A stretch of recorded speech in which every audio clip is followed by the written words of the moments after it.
చెప్పండి. మనం లాస్ట్ క్లాస్‌లో ఏం చెప్పుకున్నాము?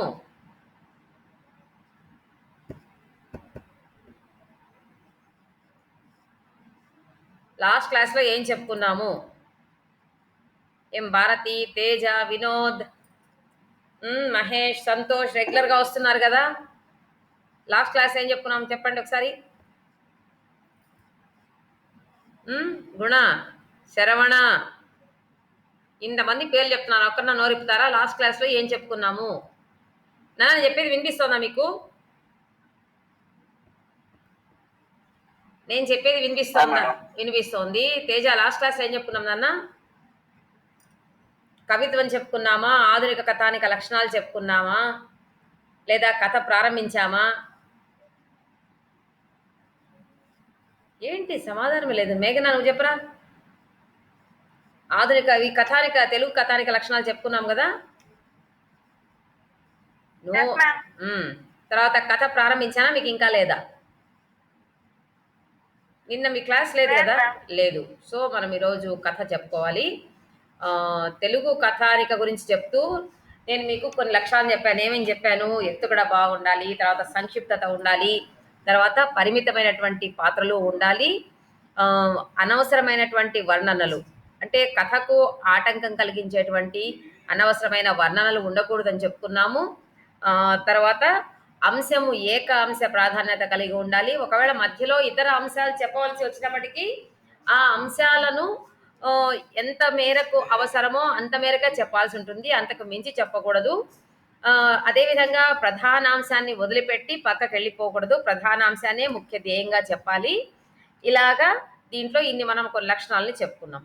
అయితే ఈరోజు మనం ఏం చేయాలంటే ఈ తెలుగు కథానిక లక్షణాలను మనం చెప్పుకున్న తర్వాత ఈ తెలుగు కథానిక లక్షణాలు కలిగినటువంటి 2 కథలు మనకు పాఠ్యాంశంగా ఇచ్చారు. మన సిలబస్‌లో భయం అనేటువంటి కథ ఒకటి, స్వేదం ఖరీదు అనేటువంటి కథ 2 ఇచ్చారనమాట. అందులో ఒక కథను నేను మీకు చెప్పి ఈరోజు ప్రారంభించి, ఆ తర్వాత కథ అంతా అయిన తర్వాత ఈ లక్షణాలు ఆ కథలో ఎలా ఉన్నాయి అన్నదాన్ని అన్వయించి చెప్తాను. ఇప్పుడు నేను స్క్రీన్ మీద మీకు కథ పెడతాను. అది చదువుకుంటూ ఉండండి. నేను చెప్పేది కూడా వింటూ ఉండండి. ఇప్పుడు ఈ కథ ముందు శీర్షిక చెప్తాను. శీర్షిక టైటిల్ అంటాం కదా. ఆ శీర్షిక ఏంటంటే స్వేదం ఖరీదు. శీర్షిక పేరు స్వేదం ఖరీదు అని. స్వేదం అంటే అర్థం ఏంటి? స్వేదము అంటే అర్థము ఏమిటి? మనము దాదాపు 1వ తరగతి నుంచి డిగ్రీలో మొదటి సెమిస్టర్లో 6 నెలల పాటు అంటే 90 రోజుల పాటు మనం తెలుగు చదివాం కదా. ఒక చిన్న పదానికి అర్థం అడుగుతున్నా. స్వేదము అనగానేమిటి? స్వేదం అంటే అర్థము ఏమిటి? ఎప్పుడన్నా విన్నారా లేదా? స్వేదం అన్న పదాన్ని విన్నారా లేదా? స్వేద బిందువులు చెప్పండి. వింటే విన్నామని చెప్పండి, లేకపోతే లేదు మేడం అని చెప్పండి. అలాగా మౌనంగా ఉండిపోకూడదు. స్వేదం అన్న దానికి అర్థం తెలుసా తెలియదా? సరే, మీకు ఒక చిన్న హింట్ ఇస్తాను. మనము కష్టపడి పని చేస్తూ ఉంటే మన శరీరాన్ని బాగా బాగా కష్టపడి శ్రమించి పని చేస్తా. ఏంటన్నా చెప్పురా భారతి, గట్టిగా చెప్పు. చెమట బిందువులు. స్వేదము అంటే చెమట అని. ఇక్కడ మన కథలో స్వేదం ఖరీదు అని ఇచ్చాడు. మనకు ఖరీదు అంటే ధర, వెల అని అర్థము. ఆ వెల మనం వస్తువులకు కడతాం కదా. ఒక పెన్ను షాప్కి వెళ్ళాము, ఈ పెన్ను రేట్ ఎంత అని అడిగాము. లేదా ఒక ఫోన్ కొన్నాము, ఈ ఫోన్ రేట్ కొనాలని వెళ్ళాము, ఫోన్ రేట్ ఎంత అని అడిగాము. ఇలాగ ఒక బుక్ కావాలి, బుక్ రేట్ ఎంత అని అడిగాము. లేదా బజార్లో సరుకులు తెమ్మంటే అమ్మ వెళ్ళి బజార్కి వెళ్ళి ఒక బియ్యమో పప్పో లేదా కూరగాయలు తేవడానికి వెళ్ళాము. వెళ్ళి దానికి ఏం చెప్తాము? ఇది ఎంత, కిలో ఎంత, ఇది లీటర్, అదే లిక్విడ్ ద్రవం అనుకోండి, దానికి లీటర్ ఎంత, ఇలా అడుగుతాం. మనం ఘనపదార్థం అయితే కిలో ఎంత, ఇలా అడుగుతూ ఉంటాం. అయితే ఈ స్వేదం అంటే కష్టపడి పనిచేసేటువంటి వాడి యొక్క శరీరం నుంచి బయటికి స్రవించేటువంటి ఆ స్వేదానికి ఎలా వెలకడతాము? దానికి మనము ఇంత ధర అని ఎలా నిర్ణయిస్తాం? అది ఇక్కడ ప్రశ్నార్థకం. అంటే శ్రమజీవుల యొక్క కష్టానికి విలువ కట్టేవారెవరు అన్నది దీనికి అర్థం అన్నమాట. శ్రమజీవులు ఎవరైతే కష్టపడి పనిచేస్తూ ఉంటారో వాళ్ళ యొక్క కష్టానికి తగినటువంటి ఫలితం దక్కుతూ ఉందా? వాళ్ళు పడేటువంటి కష్టానికి తగిన ప్రతిఫలాన్ని మనం ఇస్తూ ఉన్నామా? మనం చూడండి ఎలా చేస్తాం మనము మనల్ని మనమే చూసుకుంటే కొన్ని ఉదాహరణలు చెప్తాను. మనం బజార్‌కెళ్ళాము. బజార్‌కెళ్ళి కూరగాయలు తెచ్చుకోవాలి. అదేవిధంగా సరుకులు తెచ్చుకోవాలి. ఈ 2 తెచ్చుకోవాలంటే ఇక్కడ చిన్న చిన్న ఊర్లలో అంటే ఆహ్, సరుకులు సెపరేట్‌గా అమ్ముతారు. కూరగాయలు విడిగా అమ్ముతారు. ఆయా ప్రాంతాలకెళ్ళి మనం కొనుక్కొనొచ్చుకుంటాం. కొంచెం పట్టణాలు, పెద్ద పెద్ద నగరాలు అలా వెళ్ళామంటే అన్నీ ఒక చోట దొరుకుతాయి. మాల్స్ అంటాం మనం. షాపింగ్ మాల్స్ లేదా మాల్స్ అని అంటాము. ఆ మాల్స్‌లో ఇప్పుడు ఫర్ ఎగ్జాంపుల్ చిత్తూరులో ఒక రిలయన్స్ షాపింగ్ మాల్ ఉంది. ఆ రిలయన్స్‌కి నేనెళ్ళానంటే నేను అక్కడ ఏమేం కొనొచ్చు? నేను సరుకులు కొనగలను. స్నాక్స్ కొనగలను. అంటే తినేటువంటి పదార్థాలు ఏమైనా ఉంటే అవి కొనగలను. తాగేటువంటి డ్రింక్స్ లాంటివి కొనగలను. అంటే జ్యూసెస్ కానీ, లేదా సోడాలు కానీ ఇలాంటివి కొనగలను. అదే విధంగా గుడ్డలు కొనగలను. కూరగాయలు కొనగలను. పండ్లు గూడా కొనగలను. లేదా నాకు ఇంటికి కావాల్సినటువంటి ఏమన్నా డబ్బాలు అలాంటివి కావాలంటే అవి ఉంటాయి. స్టీల్ పాత్రలు కావాలంటే అవి ఉంటాయి. అంటే ఏంటి ఒక్కసారి నేను ఆ షాప్‌లోకి ఎంటర్ అవ్వంగానే ఏం చేస్తాను, అన్నీ కొనుక్కొని ఒకసారి రాగలను. అటువంటప్పుడు నా ఆలోచన ఎలా ఉంటది? అన్నీ ఒకసారి తీసుకొస్తే పోయింది. 10 సార్లు ఎవడు తిరుగుతాడు? 4 సార్లు ఆటోలకి ఎవడు పెడతారు? కాబట్టి ఒక్కసారి ఎళ్ళిపోయొద్దామా అనుకుంటాను. అనుకోని ఒక్కసారి నేను రిలయన్స్ షాపింగ్ మాల్‌లో దూరాననుకుందాం. అంతా అయిన తర్వాత ఏం చేస్తాము, చిత్రగుప్తుడి చిట్టాలాగా ఒక పెద్ద బిల్ ఇచ్చేస్తాడు మన చేతికి వాడు. ఆ బిల్ ఇచ్చిన తర్వాత వాడి దగ్గరికి పోయి, "ఏమయ్యా! కిలో 50కే ఏసావు నువ్వు. ఇదేంటి లీటర్ రూ. 150 ఏసావే?" అలా మనం అడగగలమా వాడిని? ఆ బిల్ వేసే వాళ్ళని మనం వెళ్ళి, "ఇదెందుకు ఇంత రేట్ ఏసావు? అదెందుకు అంత రేట్ ఏసావని" పొరపాటున కూడా మనం వాళ్ళని అడగలేము. ఎందుకు? ఆ పెద్ద మాల్స్‌లో నువ్వు అడిగేటువంటి ప్రశ్నలకు సమాధానాలు చెప్పేవాడెవడు ఉండడు. ఈ రేట్ ఫిక్స్‌డ్ దానికి మనం తీయాల్సిందే. మహా అయితే ఏం చేస్తాడు, ఇంత కొంటే దీనికి పర్సెంటేజ్ ఇంత అని ఏదన్నా కన్సెషన్ మేబీ ఇవ్వచ్చు కానీ, మనము వాళ్ళని అడిగేటువంటి పరిస్థితి ఉండనే ఉండదు. వాడిచ్చిన బిల్లు చేతిలో తీసుకొని, వాడికి డబ్బులు కట్టేసి, బయటకొచ్చి సరుకులన్నీ ఎత్తుకొని ఇంటికొచ్చుకుంటాం. అదే మనము ఒక మార్కెట్‌కెళ్ళామనుకోండి, కూరగాయల మార్కెట్‌కెళ్ళాం. ఆ కూరగాయల మార్కెట్‌కెళ్ళినప్పుడు వరుసగా అమ్మేవాళ్ళంతా కూర్చొనుంటారు. నేను ప్రతిరోజు మన కళ్ళెదుట కనిపించేటువంటి వాస్తవ సంఘటనలు చెప్తున్నాను. ఈ పాఠానికి, ఈ కథకు మీరు చెప్పేదానికి ఏం సంబంధం మేడం అని మీకు అనుమానం రావచ్చు. మీరు అడగొచ్చు. ఏమి సంబంధం అన్నది కథ ప్రారంభమైన తర్వాత మీకే అర్థమవుతుంది. సరే మార్కెట్‌కెళ్ళాం. మార్కెట్ దగ్గర ఏంటి కుప్పగా అన్నీ కూరగాయలన్నీ పోసుకొనుంటారు. కొంచెం ఇంకొంచెం బయట ఏంటి చిన్న చిన్న బుట్టల్లో కొంతమంది అంటే రైతులేం జేస్తారు, కొంతమంది ఇళ్ళ దగ్గర పెంచుకున్నటువంటి కూరగాయలు కావచ్చు, లేదా అరటి పండ్లు కానీ, అరటి బోదెలు ఇలాంటివి కావచ్చు, నిమ్మకాయలు ఇలా అన్నీ వాళ్ళు బయట పెట్టుకొనుంటారు. ఇదంతా మీకు అనుభవమే గదా! చూసే ఉంటారు గదా! మనం మార్కెట్‌కెళ్తే మార్కెట్ దగ్గర ఇలా బుట్టల్లో పెట్టుకున్న వాళ్ళు, కుప్పలుగా పోసుకున్న వాళ్ళు అందరిని మనం చూస్తూ ఉంటాం. నేరుగా ఎళ్ళాననుకోండి, నాకిప్పుడు వంకాయలు కావాలి కిలో వంకాయలు. నేను వాడి దగ్గర ఒక వంకాయలు అమ్మే అబ్బాయి దగ్గరికెళ్ళాను. ఎంత కిలో అన్నాను. అమ్మా 50 అన్నాడు. ఆ! సరే అబ్బా తీసుకో అని 50 ఇచ్చి నేను వంకాయలు తీసుకొని వస్తానా? మీ పర్సనల్ అనుభవాలు చెప్పండి నాన్న. మీకున్నటువంటి అనుభవం చెప్పండి. ఇప్పుడు మీ అమ్మతో పాటు మీరెప్పుడన్నా బజార్‌కెళ్ళి ఉంటే, లేదా మీరే కూరగాయలకు వెళ్ళి ఉంటే ఎక్కడన్నా ఒక చోట కూరగాయలకు వెళ్ళినప్పుడు, ఆ బుట్టల్లో పెట్టుకొని అమ్మేవాడి దగ్గరికెళ్ళి, వాడు కిలో 50 అని చెప్పంగానే, ఆ! ఇచ్చేయి ఒక కిలో అని 50 చేతిలో పెట్టి తీసుకుంటామా? నాకు సమాధానం కావాలి. మనం ఏది పురాణ కాలక్షేపానికి రాలేదు నాన్న. క్లాస్‌లో పాఠం వింటున్నాం. క్వెషన్‌లేస్తే ఆన్సర్‌లు చెప్తే ఆనందిస్తాం. మీకు అర్థం కాని ప్రశ్నలేం వేయడంలా కదా! రోజువారీ జీవితంలో మీరు, నేను, మనము చూస్తూ ఉన్నది, చేస్తూ ఉన్నది అడుగుతున్నా. దీన్ని బట్టి నాకేం అర్థమవుతోందంటే, ఏ ఒక్క రోజు కూడా ఇంట్లో వాళ్ళకి మీరు హెల్ప్ చేయలేదని నాకు అనిపిస్తూ ఉంది. హ్మ్. అంతేనా? అమ్మ వాళ్ళకెప్పుడు సహాయం చేయలే. మీరు మార్కెట్‌లకెళ్ళలా. కూరగాయలకు వెళ్ళలా. హ్మ్. చెప్పండి. మేడం మేడం వెళ్ళారు కదా! మేడం ఆ! అది ఆ ఆన్సర్ నాకు కావాలి. అలా వెళ్ళినప్పుడు మీరు కూరగాయలు తీసుకోవడానికి వెళ్ళినప్పుడు కిలో 50 అని చెప్పేస్తే వంకాయలు తీసుకొని వచ్చేస్తారా? లేదు మేడం బేరం ఆడతాము బేరం ఖచ్చితంగా ఆడతాం కదా! ఆ? మేడం బేరం ఖచ్చితంగా ఆడతాం. లేదు మేడం నేను ఇచ్చేస్తాను మేడం బా నాన్న మీరంతా నేను ఒక విషయం చెప్తా వినండి. మనము ఒక విషయాన్ని కామన్‌గా తీసుకున్నప్పుడు ఇన్ జనరల్ మనం ఏం చేస్తామో చెప్పండి. రూ. 50 అని చెప్పంగానే వెంటనే తీసుకో 50 అని ఇచ్చేస్తామా? ఇవ్వకుండా నేనైతే ఇస్తాను మేడం. ఇస్తాము. కొంతమంది ఇస్తారు, అందరూ ఇవ్వరు. 90% మంది ఏం చేస్తాము? ఖచ్చితంగా ఏంటి అక్కడ ఇంకా పైగా ఏంటి మొట్టమొదట వాళ్ళ దగ్గరికే పోయింటాం మనం. పోయి ఏం చేస్తాము? అక్కడ ముందు ఆయన 30కి ఇస్తా అన్నాడు. ఏమో అక్కడికన్నా ఇక్కడ కొంచెం బాగున్నాయని ఇక్కడ వచ్చాను నేను. 40 చేసుకో. ఇలాగా అంటే ఏంటి? మనం ఏం చేస్తున్నాము? మనం ఆ అమ్మేవాడు ఎవరు? వాటిని పండించడానికి ఎంత కష్టపడ్డాడు? మనకేమి ఆలోచన ఉండదు. వీలైతే ఏమో చెప్పలేము కదా!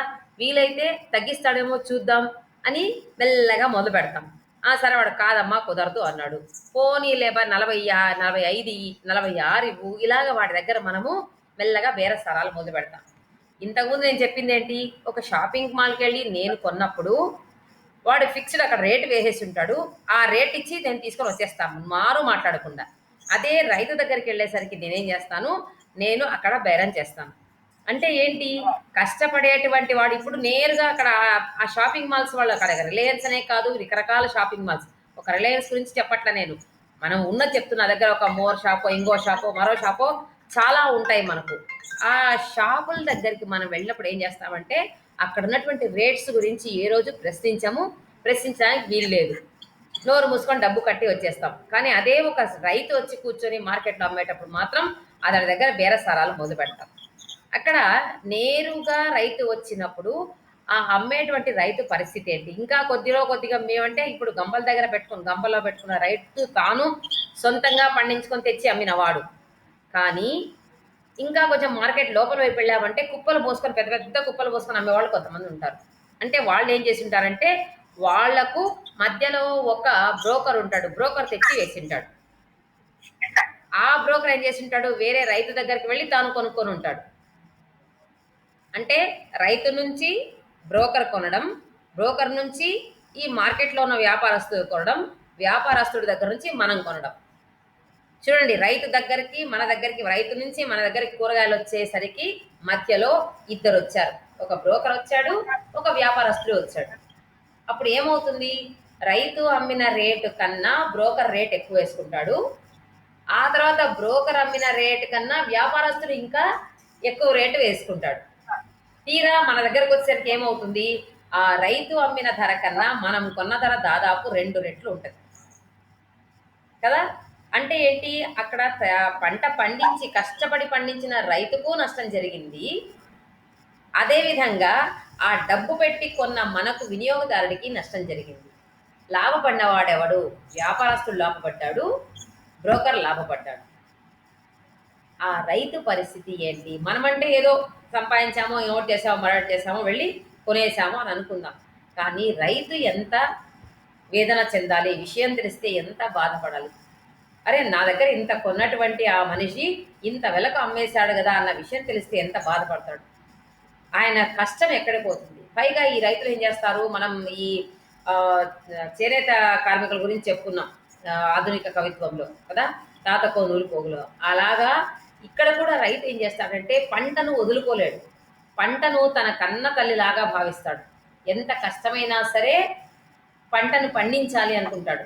వర్షం వస్తుంది, వర్షం రాదు. అవసరమైనప్పుడు వర్షం రాదు, అనవసరంగా పంట చేతికి వచ్చేటప్పుడు వర్షం వస్తుంది. ఎంత నష్టపోతాడు. ఇన్ని జరిగినా మళ్ళీ ఏమనుకుంటాడు?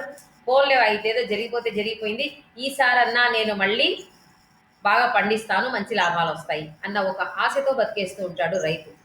అలాంటి ఆ రైతు చివరికి ఇలాగే అప్పులు చేస్తూ చివరికి ఏమైపోతాడు? ఆత్మహత్యలు చేసుకునేదాకా వెళ్ళిపోతూ ఉన్నాడు.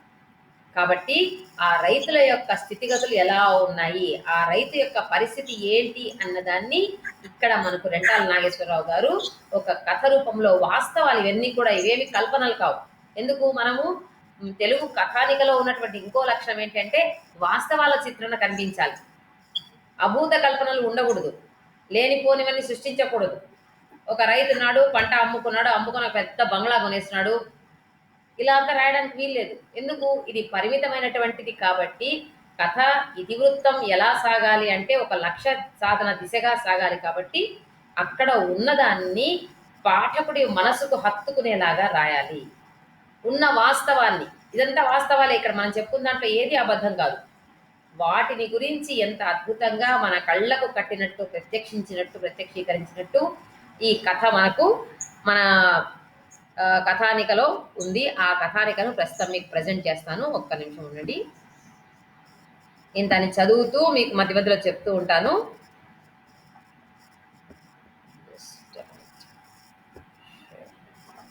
ఓకే, నా వాయిస్ వినిపిస్తూ ఉంది. ఇప్పుడు నేను చూపించేటువంటి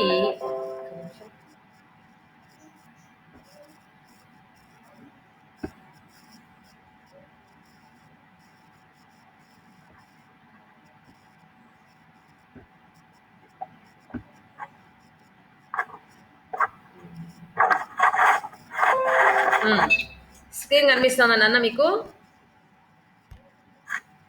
నా స్క్రీన్ కనిపిస్తోందా? కనిపిస్తుంది లేదు, విషయం చెప్పండి నాకు. కనిపిస్తుంది. దాని మీద ఏముంది ఆ స్క్రీన్ లో చెప్పండి నాకు. స్వేదం ఖరీదు, శ్రీ రెంటాల నాగేశ్వరరావు గారు. సరే, నేను ఇప్పుడు కథ ప్రారంభిస్తాను. ఇక్కడ మీరేం చేయాలంటే, నేను చదువుతూ ఉన్నప్పుడు చదివే పద్ధతి అంటే మామూలుగా మనం మనసులో చదువుకుంటాం కాబట్టి ఎలా చదవాలి ఏంటి అని పక్కన పెడతాం. ఒకవేళ ఎక్కడన్నా చదవవలసి వచ్చింది అనుకోండి, ఆ చదివే పద్ధతి ఎలా ఉండాలి. మనం కవిత్వం చెప్పడానికి ఒక పద్ధతి ఉంటుంది, కథ చదివేటప్పుడు ఒక పద్ధతి ఉంటుంది. కథ చెప్పినప్పుడు ఏమవుతుంది, మామూలుది మామూలుగా చదువుతూ మధ్యలో సంభాషణలు వచ్చినప్పుడు మాత్రము వాటిని ఎలాగ పలకాలి, మనం ఎలా మాట్లాడుతున్నామో అలాగా చదవాల్సి వస్తుంది అనమాట.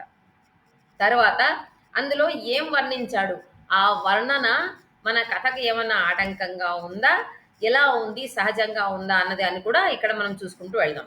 సరే, నేను చదవడం ప్రారంభిస్తున్నాను. చూడండి. ఉదయం నుండి తలెత్తకుండా టొమాటో తోటలో పళ్ళు కోస్తూ, కూలీలను అదిలిస్తూ, పళ్ళను ఒక ప్రక్క, పచ్చివి ఒక ప్రక్క రాశిగా పోస్తూ, మధ్య మధ్యలో కనిపించిన కలుపు మొక్కలను పీకివేస్తూ, పొద్దు ఉండగానే వెళ్ళిపోతున్న కూలీలను చూస్తూ అప్పుడే పొద్దు గుంకిందా అని తనలో తనే గొనుక్కొని నుదుటన అరచేయి చేర్చి మేఘాలేమైనా వస్తున్నాయేమోనని చూసి లేకపోవడంతో దీర్ఘ నిశ్వాసం తీసుకొని పై పంచతో ముఖం తుడుచుకొని తోటగట్టుకు చేరుకున్నాడు శేషయ్య. ఇక్కడ శేషయ్య అనేటువంటి ఈ రైతు యొక్క కథే ఇందులో ప్రధాన ఇతివృత్తం. శేషయ్య. ఆ శేషయ్య ఎవరు అంటే, ఇక్కడ ఒక టొమాటో తోటలో పండ్లు కోస్తూ ఉన్నారు ఆ తోట యొక్క యజమాని. ఆయన ఒక రైతు. ఆ రైతు ఏం చేస్తున్నాడు, అక్కడ ఆ పంట బాగా పండిపోయింది, టొమాటో పంట అంతా బాగా పండింది. ఆ పండినటువంటి పంటలో నుంచి ఆ పళ్ళను దించాలి, కోయించాలి. కోయించి తర్వాత దాన్ని గంపలకెత్తించి అమ్మించాలి. కాబట్టి అది ఏం చేస్తున్నాడు, కూలీలను తీసుకొచ్చి పెట్టుకున్నాడు. కూలీలను తీసుకొచ్చి పెట్టి కూలీలతో తాను పని చేయిస్తూ తాను మాత్రం కూర్చోలేదు. తాను యజమాని కదా, నేనెందుకు పని చేయాలి, వీళ్ళకి డబ్బులు ఇస్తున్నాను కదా, నేనేం చేయాలి అన్నట్టుగా అనుకోకుండా ఏం చేస్తున్నాడు, ఆయన కూడా కూలీలతో పాటు సమానంగా ఆయన ఈ మా టొమాటో తోటలో ఉన్నటువంటి ఆ కాయల్ని వాటిని కూడా ఆయన కూడా కోస్తూ ఉన్నాడు. ఈ కోస్తున్నప్పుడు ఏంటి, ఈ టొమాటో ఎలా పండుతుందంటే కొన్ని పండిపోతాయి, కొన్ని పచ్చిగానే ఉంటాయి. అందువల్ల ఏం చేస్తున్నాడు, పండినవంతా ఒక కుప్పలో పోయిస్తున్నాడు టొమాటోలన్నీ, పండు టొమాటోలన్నీ. కొద్దిగా పచ్చిగా ఉన్నటువంటి కాయలన్నీ ఇంకోవైపు రాశిగా పోయిస్తూ ఉన్నాడు. అలాగే ఇంకా ఏం చేస్తున్నాడు, మధ్య మధ్యలో కూలీలను అదిలిస్తూ ఉన్నాడు, అంటే హెచ్చరిస్తూ ఉన్నాడు. అంటే ఏంటి, వీళ్ళు కొంచెం నిర్లక్ష్యంగా పనిచేస్తూ ఉంటారు, కాసేపు కూర్చుంటారు, కాసేపు మాట కబుర్లు ఆడుకుంటారు, అలా ఇలా ఉంటారు, కాబట్టి త్వరగా చేయండి త్వరగా చేయండి అని వాళ్ళను హెచ్చరిస్తూ ఉన్నాడు. తాను పండు కోస్తూ కోస్తూ ఏం చేస్తున్నాడు, ఆ మధ్యలో ఆ టొమాటో ఆ మొక్కల మధ్యలో ఉన్నటువంటి కలుపు మొక్కలు ఏమన్నా కనిపిస్తే వాటిని కూడా తీసేస్తూ ఏరేస్తూ ఉన్నాడు. ఇలా తిరుగుతూ తిరుగుతూ ఉండంగానే కూలీలంతా ప్రయాణం అయిపోయారు, ఇంకా వెనక్కు వెళ్ళిపోవడం మొదలుపెట్టారు. ఇంకా పూర్తిగా పొద్దు గుంకలేదు, ఇంకా సూర్యాస్తమయానికి సమయం ఉంది. అప్పుడే వాళ్ళు వెంటనే వెళ్ళిపోవడం మొదలుపెట్టారు. ఆయన ఏమనుకున్నాడు, అప్పుడే పొద్దు గుంకిందా అనుకున్నాడు. అంటే ఏంటి, ఇంకా పూర్తి సమయం కాకముందే వాళ్ళు ఏం చేస్తున్నారు, అక్కడి నుంచి వెళ్ళిపోవడం ప్రారంభించేస్తున్నారు. సరే వాళ్ళేమో వెళ్ళిపోయారు, కూలీలంతా వెళ్ళిపోయారు. ఈయన ఒక్కసారి తలెత్తి ఆకాశంలోకి చూశాడు. ఆకాశంలోకి చూసినప్పుడు ఎలా చూశాడని చెప్తున్నాడు అక్కడ రచయిత. తన చేతిని ఇలాగ కంటి మీద ఇలా అడ్డం పెట్టుకొని ఇలాగ పైకి చూశాడు. నేరుగా చూడొచ్చు కదా. ఏమా ఆకాశంలోకి నేరుగా చూస్తే ఏమవుతుంది? కళ్ళను అలా చేయి అడ్డం పెట్టుకొని ఎందుకు చూడాలి చెప్పండి? అంటే కళ్ళకు మనం చెయ్యి అడ్డం పెట్టుకొని చూస్తున్నాము అంటే ఇంకా సూర్యకిరణాలు వాడిగానే ఉన్నాయి, కళ్ళెత్తి చూడలేనంత వాడిగానే ఉన్నాయి. అంటే పూర్తిగా ఇంకా చీకటి పడలేదు. సూర్యకిరణాలు చూడలేని స్థితిలో, తలెత్తి చూడలేని స్థితిలో ఉన్నామంటే కిరణాలు ఇంకా వాడిగా ఉన్నాయి, ఇంకా పొద్దు గుంకలేదు. అలా చూసి ఒక్కసారి చూశాడు. ఎందుకు చూశాడంటే అక్కడ మేఘాల కోసం చూశాడు, మేఘాలు ఏమైనా ఉన్నాయా అని. మేఘాలు లేవు, దీర్ఘంగా నిట్టూర్చాడు. ఇప్పుడు మేఘాల కోసం రైతు రెండు రకాలుగా చూస్తాడు. రెండు రకాలుగా అంటే ఈ వర్షపు అవసరం ఉన్నప్పుడు, అంటే ఈ విత్తనాలు అవి నాటుతాం కదా అప్పుడు ఒకసారి చూస్తాడు. ఆ తర్వాత పంట చేతికి వస్తుంది, ఇంక అయిపోయింది, ఈ పంటను కోతకొచ్చింది, తీయాలి అన్నప్పుడు ఒకసారి చూస్తాడు. అప్పుడు దేనికి చూస్తాడు? అప్పుడు వర్షం వస్తే బాగుండు, వర్షం మేఘాలు ఏమన్నా ఉన్నాయా ఏంటి, వర్షం వస్తే బాగుండు అని అలాగా దీర్ఘంగా ఆకాశంలోకి చూస్తూ ఉంటాడు. పంట చేతికి వచ్చేటప్పుడు వచ్చే ముందు ఏం చేస్తాడు? ఎందుకు చూస్తాడు? అమ్మో ఇప్పుడుగానే వర్షం వచ్చేసిందంటే ఈ పంట నాశనం అయిపోతుంది అన్న భయంతో చూస్తాడు. చూడండి, వర్షం ఏమో ఒకటే కానీ ఆ పరిస్థితులు అక్కడ విభిన్నం. ఇప్పుడు ఇక్కడ పంటంతా బాగా చేతికి వచ్చేసింది, పండ్లన్నీ కోయించి పెట్టుకున్నాడు, కుప్పగా పోసి పెట్టుకున్నాడు. ఇప్పుడు వర్షం వచ్చిందంటే ఇబ్బంది అయిపోతుంది. ఒక్కసారిగా అలా ఆకాశంలో చూసి మేఘాలు లేకపోయేసరికి దీర్ఘంగా నిట్టూర్చేశాడు. అలాగ నిట్టూర్చి ఆయన తర్వాత ఏం చేశాడో చూద్దాం.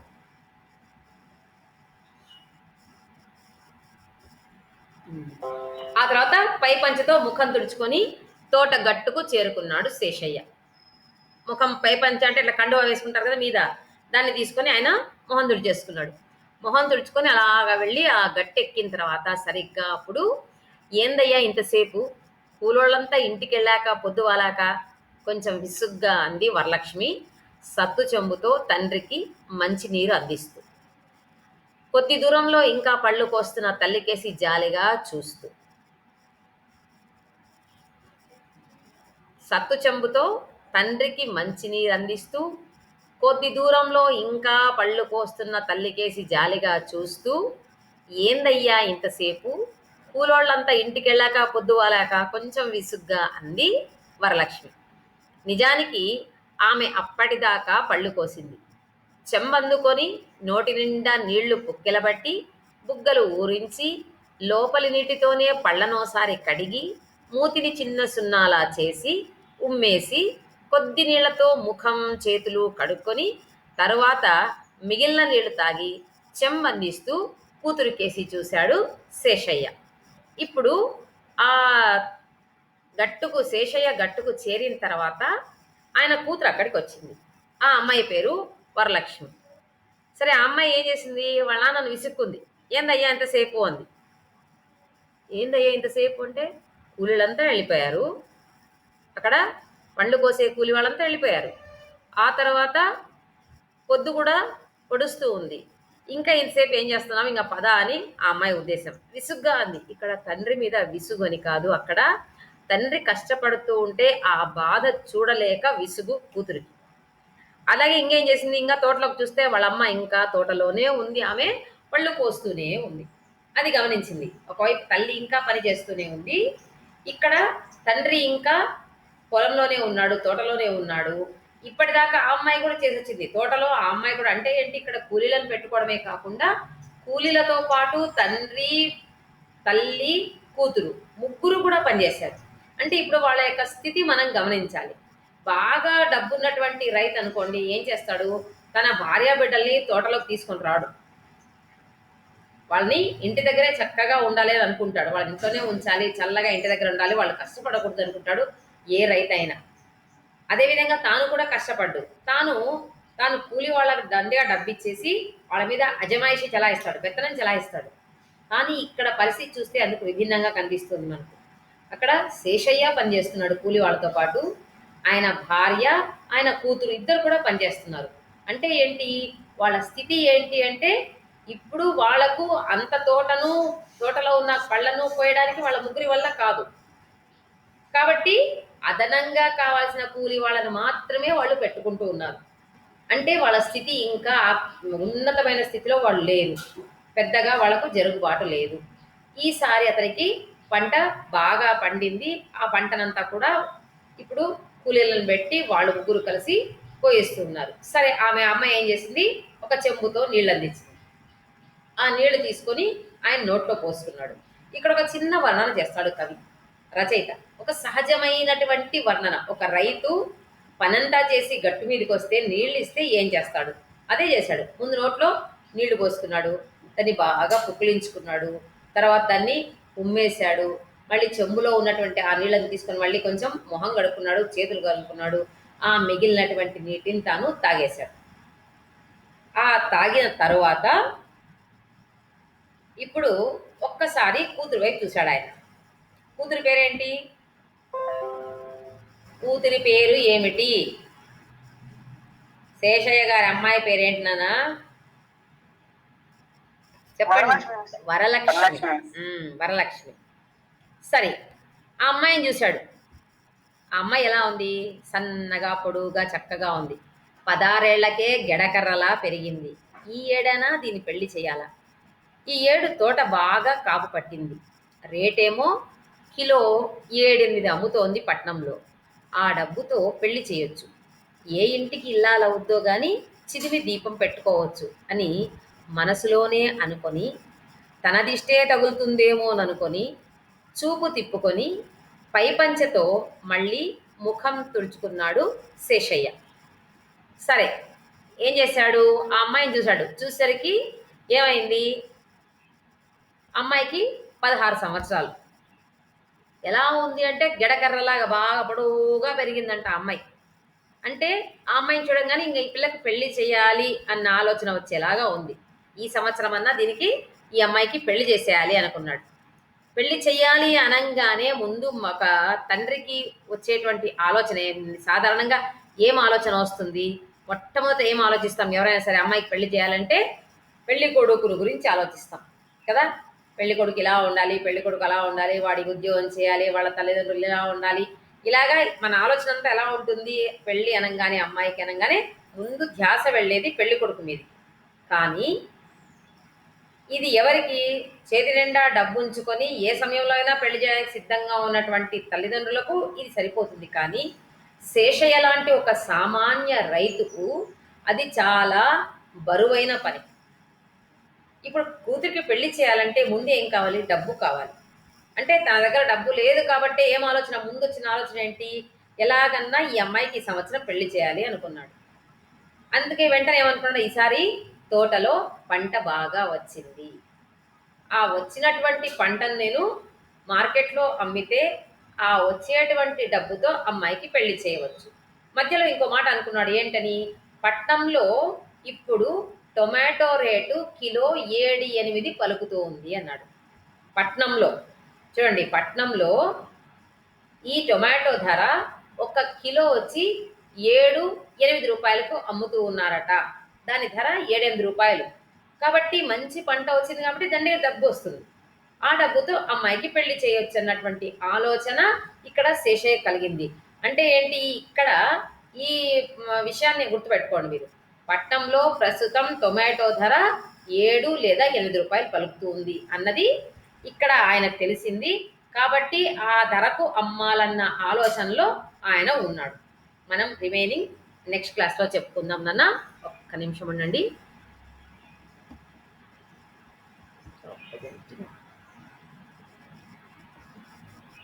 మధ్యలో ఎవరన్నా జాయిన్ అయ్యారా? దాదాపు 15 మెంబర్స్ వచ్చారు. మధ్యలో ఎవరిదో నేమ్ రాలేదు, నాకు మిస్ అయ్యాను నేను. మధ్యలో వచ్చిన వాళ్ళు చెప్పండి నాన్న, కొంచెం నేమ్స్. మధ్యలో వచ్చిన వాళ్ళు చెప్పండి. జాయిన్ అయ్యారు 15, 16. శరవణ, ఓకే. భారతి, వినోద్, తేజ, గుణశేఖర్, మహేష్, మహి, భరద్వాజ్, అజయ్ కుమార్, భాస్కర్, మహేష్, మేఘనా, శ్రీనాథ్, హరి, సంతో